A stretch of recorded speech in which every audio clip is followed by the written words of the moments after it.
اعوذ باللہ بس بیا خلق کوئی بسم اللہ الرحمن الرحیم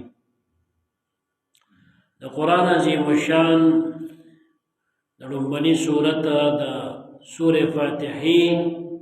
شروع پا بسم اللہ شویدہ دا ورنگی دا ہر صورت نمخ کی بسم اللہ ویلی کی گی بسم اللہ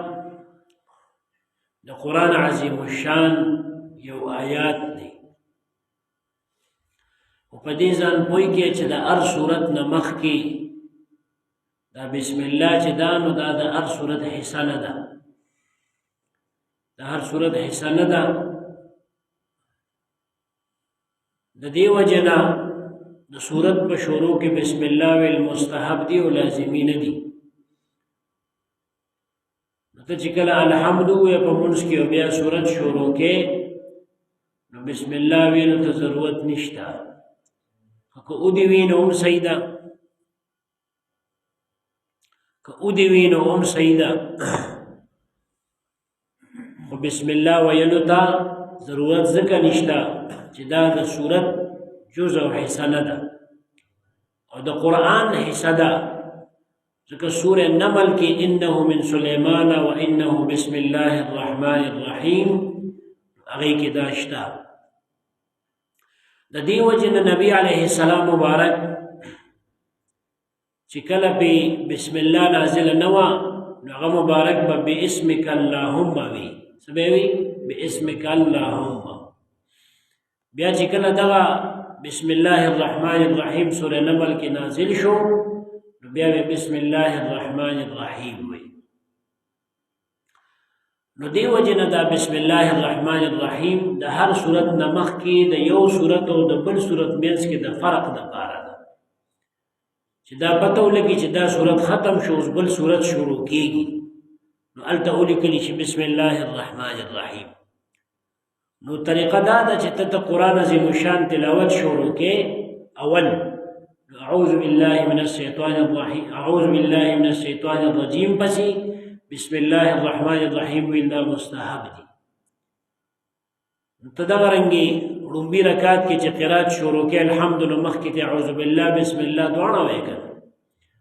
اول کی اعوذ باللہ دیو ویلا نو بیا خواہ صورت پس بسم اللہ یا بل رکات کی دا الحمدللہ مخ کی بسم اللہ دا مستحب دی یعنی معنی دا دا کہ دا الحمدللہ مخ کی نا چانا بسم اللہ پاتشو نا منش کی سا نقصان نرائزی او که اعوذ باللہ پاتش و نمونس کی سا نقصان نرازی و سنت طریقی خلاف سر پوشو دا مونس ثواب کی کمی رازی او نور دسی کمی پکی نرازی چی کنی سیدہ سحو بکی یا سو منزو شو و ثواب کی لگ کمی راغی ذکر دا سنت خلاف شو و دی وجه نرنبی حرکات کی اعوذ باللہ پس بسم اللہ باوی و بیادسی نور رکاتلو کی چی الحمد شروع کینو صرف بسم اللہ باوی دا ویل دا مسنون دی و مستحب دی دغرنگی دا سور فاتحین مخی چی دا کم بسم اللہ الرحمن الرحیم دی دام دا دی سورت حسن دا او دا دی مضبوط دلیل دا دی چی ابو حریر رضی اللہ عنہ روایت کئی چی ما دا نبی علیہ السلام مبارک پسی دا ابو بکر رضی اللہ پسی دا عمر رضی اللہ پسی و دا دیرو پسی منزون کڑی خو چابم چه پتیز قراءت پا منس کی وینو بسم اللہ نبی شروع نکولا الحمدللہ نبی شروع کولا یعنی امام چه دا قراءت شروع کی کنن نو بسم اللہ نشروع کی پتیز که الحمدللہ نشروع کی الحمدللہ نشروع کی نو که بسم اللہ دا الحمد جزوی و حسوی نو بیا با امام پتیزا بسم اللہ ویلا او دا مذہب یو امام شافی صاحب دا غا مذہب دا دی چه بسم اللہ دا الحمد جز دی نو اغی چه کلا الحمد شروعین بسم اللہ موصل پتیز ہوئی خدا غیر دلیل کمزور دی ما در تووی دا دی صورتم حسن دا او دا ار صورت حسن دا او دا قرآن حسن دا دی وجنہ ہر دا شان والا کار چی شروعین بسم اللہ باتی مخیوے لیکن نبی علیہ السلام فرمائی کل امر زیبال لم یبدا فیہ باسم اللہ فہو اجزم ہر دا شام والا کار چی دا اچت شان والی دا عزت والی دا قدر والا کار چې د هغې شروع د بسم الله نه ونه شوه نو دا لنډې بوچې وي بې برکته وي څه وي بې برکته دغه رنګې سنت طریقه دا ده چې ته خوراک سکاک کې نو هم به بسم الله وې جایز چیز باندې به بسم الله وې ښه دا مسله زده کې که یو شیز حرامو تا ته پته ده چې دا قطعي حرام دی لکه مکمل حرام مرداره ده او ته خوري او بسم الله پې ووې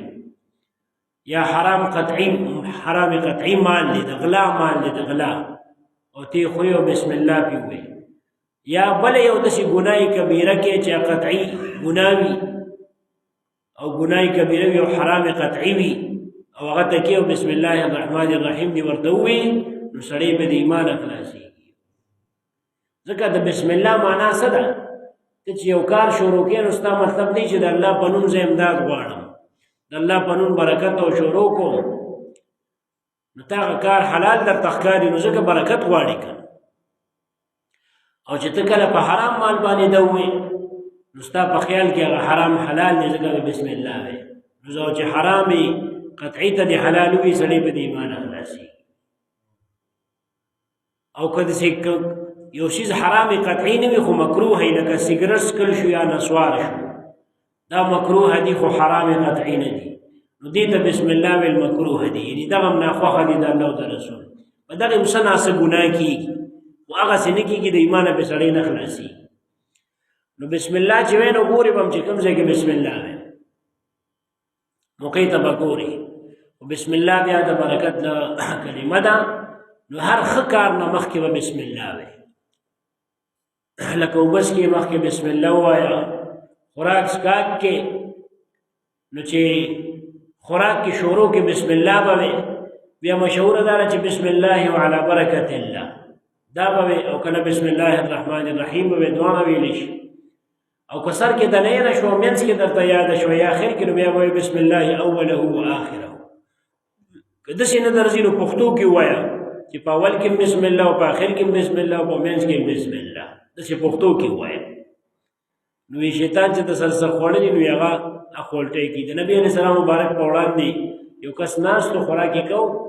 بسم الله نه وویلې نبی علیه السلام مبارک ورته کته یو نوړی ورته پاتې و چې بسم الله ورته یاد شو چې یاد شو ورته نو بسم الله اوله واخره بسم الله د زما د ډوډۍ په اول کې وي او په اخر کې وي نبی علیه السلام په خندا شو صحابي ورته د الله رسول ولې دې وخاندل وی تا سره وی دغه کس سره بل صحابي دې تپوس وی دغه کس سره شیطان لګیو خوراک یې کو او چې کله د په اخره کې یو نوړی پاتې و بسم الله وویله وی شیطان خو هغه الټی کړه یعنې دې ته شیطان ټینګېږي نه بسم الله ته نه ټینګېږي نو دې وجه نه یو کس د نبی علیه السلام په وړاندې وی تعس الشیطان شیطان دې خدای هلاک نبی علیه السلام ورته وی چې ته داسې ووایې نو شیطان وایي چې ما نه تنګ شو نو خیرې راته وکړه هغه سم غټېږي داسې غټ شي د خوشحالۍ نه وي د دې په ځای چې ووایې بسم الله الرحمن الرحیم اعوذ بالله ووایې نو په دې سره وي دې وړوکي شي ډېر زیات وړوکي شي دې جوړ شي نو دې وجه نه دا بسم الله ویل د هر ښه کار اوس چې ته کله الاله کې او بسم الله پې ونه وې په قصد پرېښودلو مرداري دغه رنګې که ته په غشي یا په کارتوس په منیچر باندې کوم مارغولي نو هم بسم الله به وې یا ښکاري سپی دی چې ته پې ښکار کې او هغه لیږي نو هم به بسم الله وې او که داسې دی ونه کړو بس مردارېږي بیا نو دا ضروري شیز دی او د دې برکات هم ډېر زیات دي فضایل او برکات ډېر زیات دي ځکه خو دا حکم راغلی دی په شریعت کې چې هر ځای کې به بسم الله وي برکت پکې زیاتېږي نو امام رازي رحمت الله علیه تفسیر کبیر کې لیکلي دي چې د عیسی علیه السلام په زمانه کې یو کسو نو عیسی علیه السلام به کله مړي هم ژوندي کول نو یې دې په یو قبرستان باندې تېرېدلو چې ویې کته یو کس په قبر کې سخت په عذاب کې گرفتار نو دې لاړه چې واپس راته نو چې ویې کتل هغه قبر حال ورته الله ښکاره کړ نو هغه سړی حال یې خو په رحمت کې په راحت کې نو هغه دوه رکعته لمونځ وکړو الله ته یې سوال وکړو چې ربه د دې قبر والا خو مې عجیبه حال ولید چې د دې طرفه تلمه نو حال یې ډېر بد و عذاب کې او چې د دې بل طرف اوس راځم نو کار یې ټیک شوی دی او راحت کې دي، نو دا سم په دې کې څه راز دی؟ الله تعالی ورته وحی وکړل چې زما پیغمبره دا سړی چې وفات کېده نو د وفات نه پس د زوی وشو. لکه چې وفات کېده نو میاشت پسې زوی وشو. نو دې د ګناهونو په وجه د قبر د عذاب مستحق نو ما ولا عذاب ورکو. دا ته چې تلې نو دغه ټیمه پورې ما د عذاب ورکو. خو دا ته چې راتلې نو په دغه ټیم کې ډېره موده تېره شوې وه که نه، نو د ده دا زوی راغټ شوی او دومره شوی و چې مور د لاسه ونیو جومات ته قاضي صاحب له یا دغه له بوته چې سپاره وه سره دغه ټیم کې چې هر څه سپاره وه دا ماشوم لویږي وګورغلی نو سپاره وه سره د وی جومات ته چې کوم دی نو دغه ټیم چې کوم جومات و هغې ته بوته او قاضي صاحب ته کېنو نو هغه ورته ووایي چې بچیه ووایه بسم الله الرحمن الرحیم یو ټکی ورته وایي. نو ماشوم یې په وړوکې زبان ووایي چې بسم الله الرحمن الرحیم. دی په دغه ټیم کې ووایي چې د عیسی علیه السلام اوس په دې دویم ځل روان دي. نو الله ورته وفرمیل چې یاره دا دې زوی بسم الله الرحمن الرحیم ووایي نو ما له ډېره حیا راغله چې زه دې پلار له عذاب ورکوم او ماشوم زوی په زبان ما ته رحمان او رحیم ووایي، ما ته رحمان او رحیم ووایي. نو بس وی د هغه د وجې نه مې د ده د عذابه مخوا کړه. دا بسم الله کمال دی که وی شوي. او دغه رنګې امام رازي لیکلي دي چې د عمر رضی الله په زمانه کې د روم بادشاه د عیسایانو چې کوم بادشاه هغه عمر رضی الله ته خط راولېږه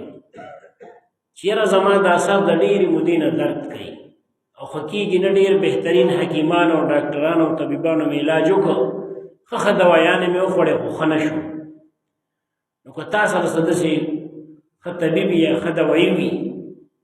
نو هغه ولې یو ټوپۍ ورولېږله چې بس دا ټوپۍ په سره وه سر باندې درد نه کوي. نو چې به هغه ټوپۍ په سر کړه نو سر به یې درد ښه شو، او چې ټوپۍ به یې کوزه کړه نو سر به یې بیا درد شروع کړو. بیا هغه وایي چېرې دې ټوپۍ کې څه چل دی. یو ورځ یې تجسس و چې زه دا که ګورم چې دې کې ده څه بند کړي، چې هغه ټوپۍ کولاو کړه نو په هغې کې یو وړوکی کاغذ پروت و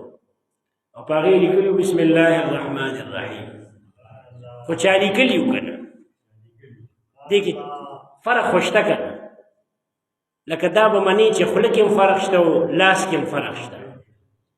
اوس د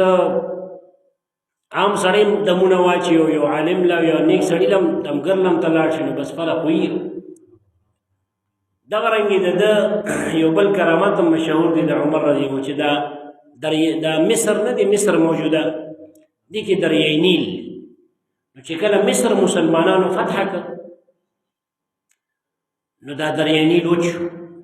چې وچ شو نو دغه ځای خلک راټول شو. د کم صحابي چې په مصر باندې گورنر غالبا عمرو بن عاص او سعد بن ابي وقاص رضی الله عنه یو صحابي و. نو ته وی چې را مونږ راغلی تاسو سره مشوره کوي. څه مشوره کوي؟ وی دا مصر دا دریای نیل چې دی دینه زمونږ دا ټول پټي اوبه کېږي. اوس دا وچ شوی دی. هغه وی چې وچ شوی دی نو زه څه وکړم؟ وی زمونږ یو رسم دی، مونږ په کال کې یوه جینۍ د مور پلار په رضا باندې چې مور پلار یې راضي کړو ډېرې پیسې وله ورکړو او مور پلار یو پیغله ښایسته جینۍ مونږ له راکړي او هغه مونږ ناوې کړو. چې ناوې کړو نو بیا دې دغه ته وغورځوو دي دریای نیل ته. چې ویې غورځوو نو بس هغه پکې مړه شي او دریای نیل روان شي. نو دا یو کال رواني بیا دا یو کال رواني او چې دا کار هم نه کړي نو بس نه رواني او زمونږ پټي چې کوم دی وچي نو هغه ورته چې یاره دا خو عجیبه شان خبره ده. خو ورکه زه په دې باره کې د عمر رضی الله عنه تپوس وکړم. نو هغې بادشاه او خلیفه نو هغه خط راولېږه مدینې منورې ته عمر رضی الله مبارک ته چې داسې واقعه ده او څوک ما خو دې ته ووایي چې اسلام خو زنانو له ډېر اوچت مقام ورکړی دی او حقوق یې ورکړي دي، نو چې ژوندی به یې ښخولي نو اسلام ته بچ کړي. نو دا خو یاره دا تاسو چې کوم رسم کوئ دا خو جایز نه دي. خو ورکه عمر رضی الله عنه به تپوس نو عمر رضی الله عنه خط ولیږه چې دا د ډېر ښه کار کړی دی چې تا دې منع کړل د دې او بیا ولې وي داسې وړه پرزه ورولېږه د وړه شان پرزه خط وړوکي وایي چې زما دا خط درشي دا کاغذ به والي دریانین ته به یې وغورځوي بس هغه کاغذ باندې لیکلي وو چې بسم الله الرحمن الرحیم د عمر بن الخطاب د الله د بنده د طرفه دا خط دی دریاني له تا ته که ته په خپل حکم چلیږي نو بس مه چلیږه او که ته د الله د حکم تابع نو تا ته زه یم چې وچلیږي نو چې دا کاغذ یې هغې ته ور وغورځوي دریاني روان شو هغه چې روان دی نو اوس هم روان نو ما درته هسې خبره دې پورې وی چې لکه لیکلو کې هم فرق وي او سړي کې هم فرق وي که نه او نن سبا خو ښه دا فرقونه ودي دي یو سړی مې اورېدل وي هغه یو دمګر یې راګیر کړی وي راته چې دم اچوي وي دا خو چې زه هم په ځان واچوم نو وي کار ټیکي یو کس دې نوم یې نالم په دې سپیکر اکثر دې دمګرو پسې ګرځي وي دا خو چې زه هم په ځان واچوم نو وي تاله ولې خلک راځي نو ورته چې ماله خلک راځي دې خلکو نه تپوس وکړي چې تاسو دله ولې راځئ بهرحال خبره مې دې کې کوله چې دا بسم الله الرحمن الرحیم په دې کې د الله نومونه دي او دا ډېر د برکت دي بل تفسیر قرطبی هم لیکلی دي چې په دې اولیاو کې یو کس تېر شوی بشر حافي نوم بشر نوم او حافي دي حافي خپیابله ته وایي نو دنه چا یو ځل تپوس وکړو چې ته خو پیزار دی چولي نو ته ځان ته حافي ولې وایي حافي خو پیابله ته وایي چې خپیابله یې پیزارې نه خپیابله خپې او تا خو پیزاره چولي هغه وایي دا زه ځان ته خپل حال معلوم یادوم وي په داسې ټیم کې الله زما توبه قبوله کړې وه وي څنګه وي به زه داسې شرابي وم ډېر بد عمله وم شراب مې څکړي و نشه مې کړی و را روان وم وي په دې ځمکه مې چې نظر شو نو یو کاغذ پروت و په هغې د الله نوم پروت نوم پې لیکلی شوی د الله تعالی وي دا کاغذ مې راوچت کړو بیا بازار ته واپس شوم خوشبويي مې واخیسته او په هغې مې پورې کړه او بیا مې کېښوده ډېر ادب مې د هغې وکړو او دومره نشه مې کړې وه چې